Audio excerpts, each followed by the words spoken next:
In this guide, I'm going to show you how you can download Subnautica 2 here on a PlayStation. Before we do get into this guide, make sure to like the video and subscribe to the channel with all notifications on. It really does help the channel and lets us know that you want more content like this. We'd greatly appreciate it. And if at any point throughout this guide you did have any questions, just ask them down in the comment section below and we can help you out further. I'm going to be doing my best to reply to every single comment down there.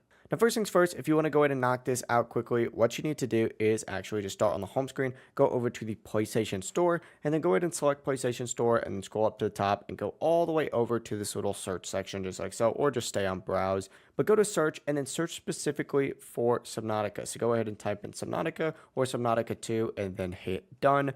Once you go ahead and do that, it's going to show you all of the Subnautica titles that are currently available to download here on a PlayStation, just like so. So go ahead and either see Subnautica 1, Subnautica Below Zero, and you're going to notice Subnautica 2 is actually not available in here. And that's because Subnautica 2 is currently not available to download on a PlayStation while it is in early access. After the game leaves early access, it'll be available here on the PlayStation and PlayStation 5, or maybe even PlayStation 6 at that point. But it is not available on the PlayStation. It's only available to download on the Xbox or the PCs. If you guys have any questions, ask them down in the comment section below and we can help you out further. I'm going to be doing my best to reply to every single comment down there. It really is unfortunate, but make sure to like the video and subscribe to the channel with all notifications on. It really does help us out and it lets us know that you want more content. Have a great rest of your day though. Peace.